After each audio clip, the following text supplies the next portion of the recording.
누군가 말했어요. 결혼에 망설이는 남자는 뒤도 돌아보지 말고 그냥 끝내라고.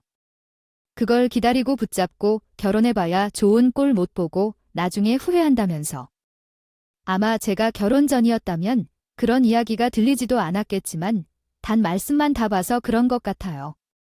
그 소리가 귀가 아니라 제 가슴팍에 꽂히는 것 같았습니다. 그래서 저도 늘 듣기만 해오다가 이렇게 한마디 써보려고 해요. 정말 저도 연애 때 비슷한 상황이었거든요. 일단 제 생애 첫 소개팅에서 그를 만나게 됐어요. 저보다 2살 많은 그가 취업을 해서 이제 막 회사에 자리를 잡고 있는 중이라며 머쓱한 표정으로 이야기하는데 오랜만에 만난 이성이라 그런지 그 모습까지도 귀엽게 느껴졌어요. 멀쩡한 외모와는 다르게 어딘가 빈틈까지 느껴지는 그의 반전 매력 덕분에 저희는 첫 소개팅에서 이루어지기 어렵다는 불문율을 깨고 금세 연인이 되었어요. 그렇게 시간이 흘러 어느새 30이 되어버린 우리 연애에도 위기가 온다는 것을 느꼈어요. 어느새부터 웃음이 사라지고 저와 함께 있는 시간에도 무슨 생각을 하는지 딴 생각에 빠져 눈만 껌뻑이며 그래 좋아 라고만 하는 그 모습을 보며 이제 곧 끝이 다가온다는 생각이 들었어요. 그러던 어느 날 하루가 지나도록 전화도 메신저도 응답이 없는 그를 보니 끝을 이렇게 낼 순 없다고 생각이 들어서 갑자기 그의 집 앞으로 가버렸어요. 아니요, 사실 그렇지 않죠. 이별에도 예의가 있는 게 중요한데 만난 지 3년이 된 연인한테 이렇게 사라져 버리는 건 좀 이상하지 않나요? 적어도 서로의 정을 존중하면서 끝을 내야 하는데 그렇게 해도 얼굴이 남아야겠죠. 게다가 제가 이별 결심을 내야 된다고 생각했어요. 적어도 마지막으로 자존심은 지키고 싶었거든요. 그의 집 앞에서 얼마나 기다렸을까요? 잠시 후 그의 집 앞에 택시 한 대가 멈추고 그 안에서 여자 한 명과 내리는 그를 보았어요. 저는 떨리는 발걸음을 잡고 조금씩 점점 그에게 다가가며 그가 현관문을 열기 시작할 때 순간 절 심장이 뛰더라고요. 찰나를 놓치면 안 되겠다는 생각에 오빠와 함께 그를 불러 세웠어요. 그러자 그의 옆을 차지하고 있던 여자가 함께 뒤를 돌아보는데 이런 어찌나 관리를 잘 하셨는지. 분명 뒷모습은 고작해야 그의 동갑이라고 보이던 그녀는 그의 어머님이시더군요. 저는 놀란 마음에 굳어버렸고 그는 황급히 어머님의 집으로 돌려보낸 후 저를 이끌고 근처 카페로 가는데 그때까지도 굳어버린 저는 녹일 기미가 보이지 않았어요. 어머님과의 첫 만남인데 이런 꼴로 첫 만남부터 씩씩하게 걸어다니고 버럭하는 소리가 나왔으니까요. 대체 저를 어떻게 보실지 생각하며 이별을 고하러 온 것도 잊은 채 어떻게 하는 게 좋을까요? 그는 계속해서 속으로 되뇌이고 있었어요. 그러더니 그가 나에게 물었어요. 늦은 시간에 여기에 왜 왔니? 아, 오빠가 오늘 하루 종일 연락도 안 되고 그래서 걱정돼서 왔지? 그런데 왜 이렇게 화가 나 있었어? 내가 너를 몰라서 그랬는데? 그래, 그냥 솔직하게 물어볼게. 오빠, 나랑 헤어질 거야? 그래서 지금 이렇게 밑밥 가는 거야? 그런 거면 그냥 솔직하게 말해. 괜히 사람 애타게 하지 말고. 나는 이제서야 제가 왜 여기까지 온 거였는지 각성했고 그에게 따져버렸어요. 무슨 소리야? 우리가 왜 헤어져야 해? 그가 어딜 그러는지 모르겠더라. 내 말투로 얘기해 줄래? 요새 왜 그런 거야? 내 곁에서 있을 땐 늘 다른 생각만 하고 있는 것처럼 내 이야기는 귀로도 안 듣고 느긋하게 대답하는 거야. 내게 무슨 일 있으면 말해줘야 하는 거 아니겠어? 왜 이래서 내게 의심만 하게 만드는 거야? 그러자 그가 잠시 주저한 뒤 한숨을 쉰 것 같아 어렵게 입을 열 때엔처럼 보이더라고. 내가 난처해할까봐 말하지 못했어. 실은 아버지가 많이 아프신 건데 내가 놓인 현실에 대해 계속 걱정돼서 너에게 말하지 못했어. 나 때문에 너를 잃고 싶지 않아서 털어놓지 못했어. 실은 오늘 아버지 상태가 위급해서 병원에 엄마랑 다녀온 길이었어. 그래서 전화하지 못했던 거야? 미안해 라고 말했어. 그가 본물 터진 듯이 나에게 지금까지의 사정을 털어놓기 시작했어요. 예전에 아버지가 운영하시던 가스 밸브 공장 덕분에 부유하게 자랐던 그와 그의 가족은 10년 전 대기업들에게 밀려나게 되었어요. 공급처가 줄어들면서 자연스레 어려움을 겪게 되었고 결국 공장 문을 닫게 되었는데 그 덕분에 병을 얻은 아버지가 병원에 누워 계신 지 벌써 5년이 다 되어간다고 해요. 만난 지 3년 만에 처음으로 그의 사정을 알게 되었어요. 사정이 없는 집이 어디 있겠어요. 그 사정이 나의 사정이라면 그건 또 다른 이야기가 되죠. 남자친구의 솔직한 속마음을 들으며 가만히 있어서만은 그를 위로할 수 없었던 것 같아요. 결혼하자는 말만은 안 했지요. 결혼을 한다면 나는 이 남자와 함께 할 것이었습니다. 물론 남자친구도 마찬가지로 생각하였어요. 그렇게 심전한 생각을 하던 중에 남자친구의 아버지께서 돌아가셨다는 소식을 듣게 되었고 장례를 치르는 동안 나는 그의 곁을 지켜주었습니다. 아버지를 잃어 힘들어하는 그를 보며 나 또한 마음이 함께 무너지는 것만 같았어요. 그는 장례가 끝난 후에도 몇 달이 지나도 아버지를 잃은 슬픔 속에서 쉽게 벗어나지 못했어요. 그런 모습을 옆에서 지켜보기만 하는 것은 정말로 어려운 일이었습니다. 아버지를 잃은 슬픔은 하루아침에 없어지지 않겠지만 그래도 조금씩 시간이 지나며 무뎌질 수 있기를 바라며 아버지의 고통에서 벗어나길 빈자리를 채워주도록 그에게 먼저 청혼을 해버렸다. 그는 자기가 해야 할 일을 제가 했다며 연신 미안했어요.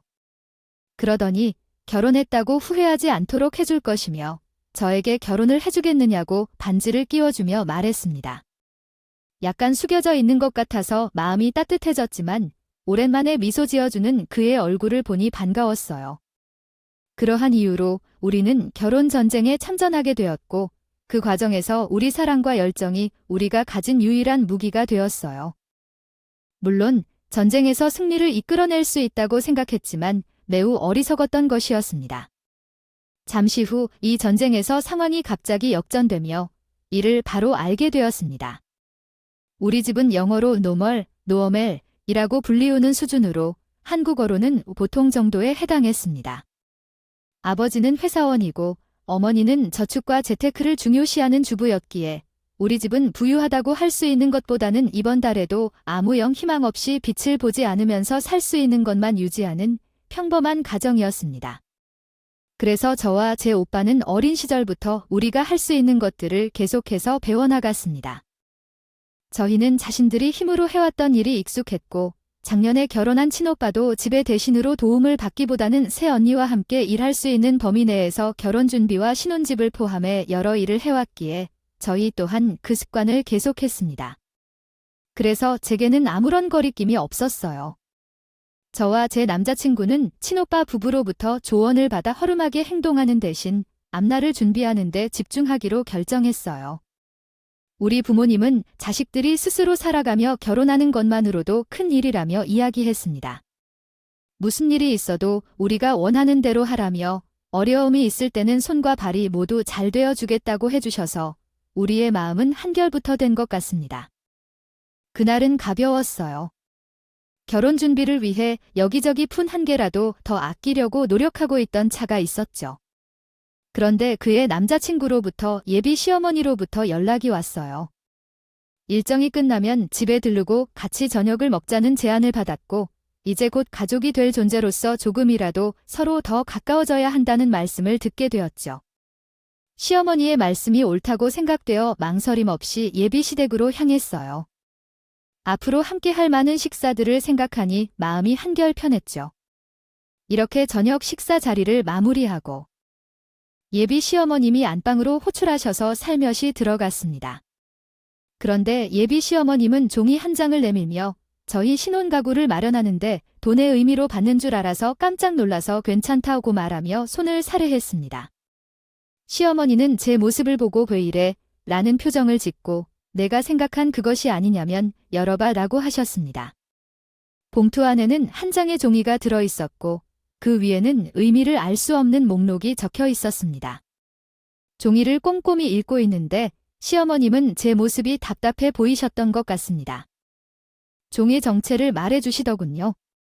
그래요. 요즘 세상에 누가 결혼식을 성대하게 하니 살면서 몇 번 할지도 모르는데 동네방네 소문내서 뭐 하겠어. 너희 학교 생각하면 식이야 약식으로 치르고 말건 나에게는 별 상관도 없다지만 그래도 우리 집이 너희 집처럼 그런 집도 아니고 잘 살 땐 기사까지 끼고 살던 집이야.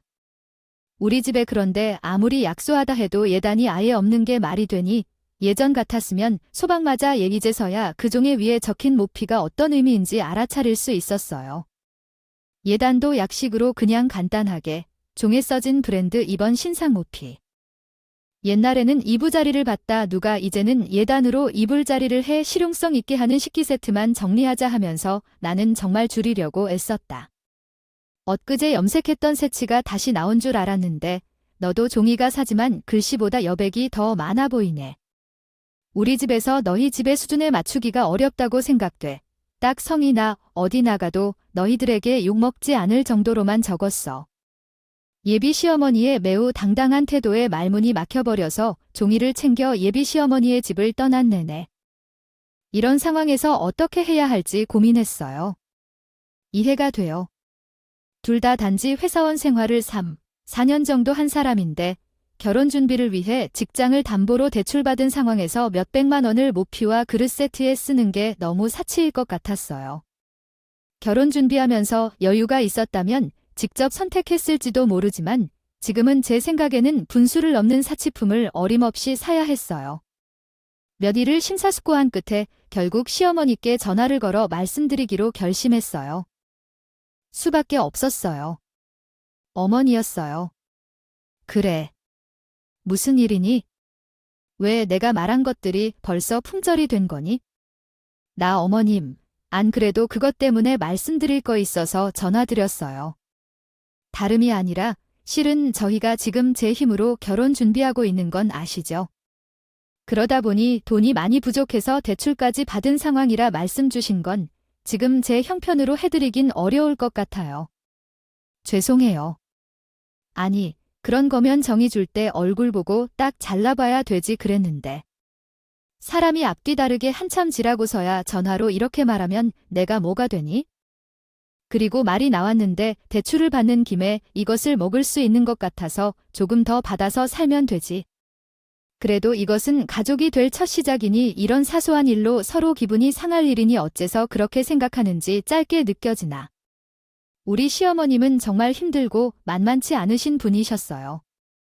하시는 말씀마다 얼마나 추억적인지 다 떼어놓고 보면 틀린 말이 없어 보였어요. 그러나 이 모든 기준이 시어머님과 시아버님이 사업이 망하기 전의 모습으로 기억되어 있어서 그것이 문제라면 문제였죠. 시어머님은 시아버님과 함께 하셨을 때 한창인 시기에 맞춰져 있어서 어색한 것이 문제였다면 문제였어요. 시어머님께서는 시아버님과 함께 하신 사업이 문을 닫아도 집만큼은 줄일 수 없다며 점점 힘이 가셔도 마당이 딸린 60평을 넘는 무언가를 정리하려는 마음이 없으셨던 분이시니까요. 시어머니의 말에 따르면 결혼 비용이 몇백만 원 더 들어도 그것을 갚게 되는 것을 감안하면 지금은 가장 현명한 선택일 것이라고 했다. 하지만 유감스럽게도 이제 우리가 받을 수 있는 대출 잔액이 없는 상황이었다.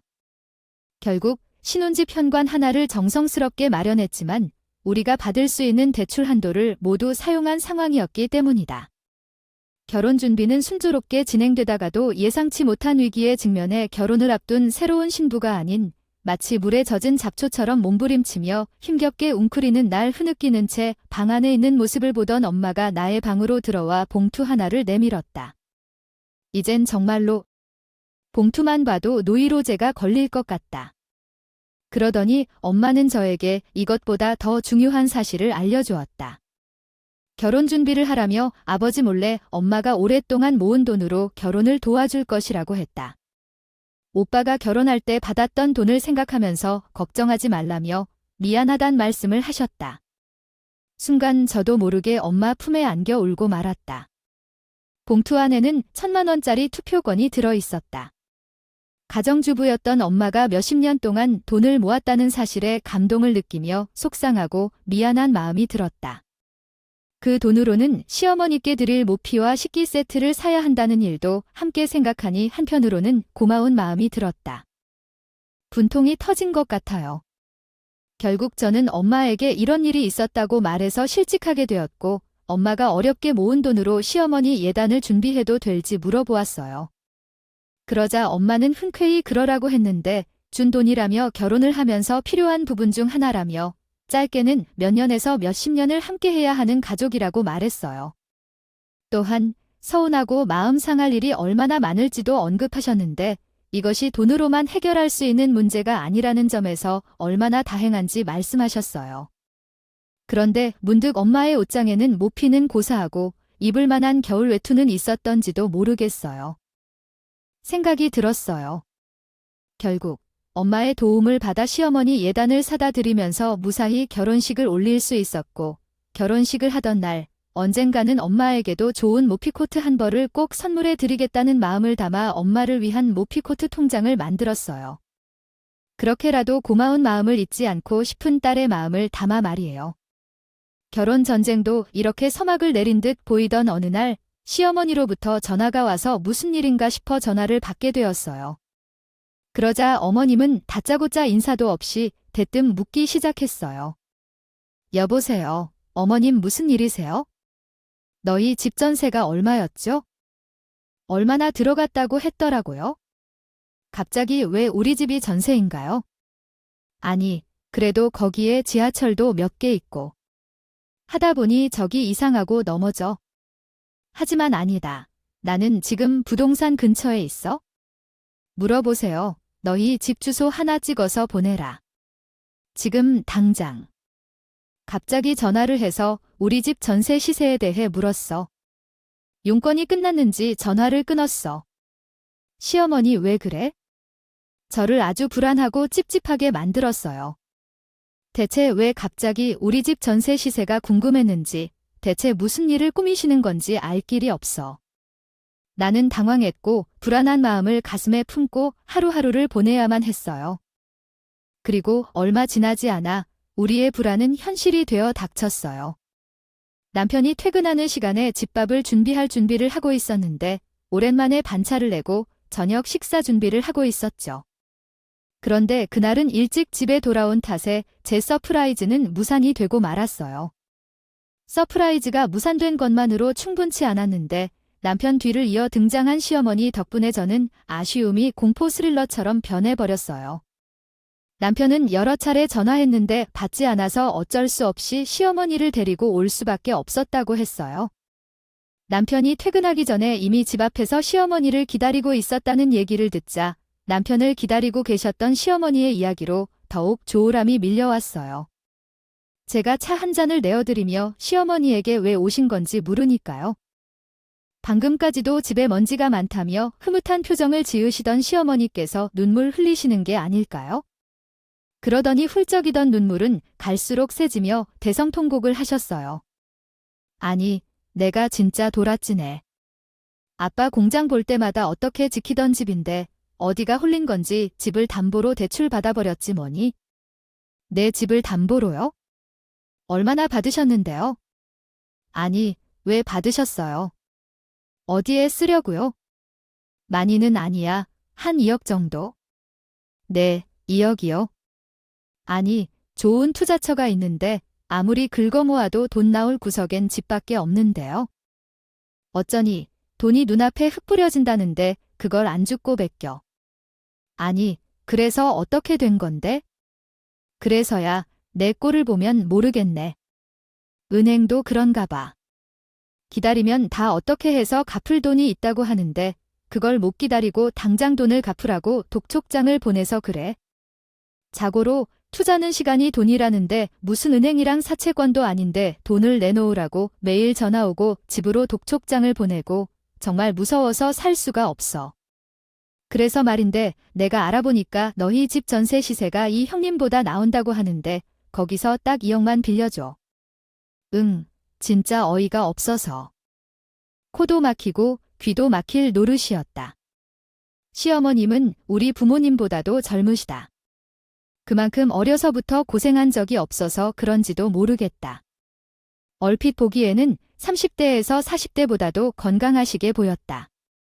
그럼에도 불구하고 재산이 망하면 3년을 살 수 있다는 말처럼 시어머니의 가게도 어떻게든 버텼는지.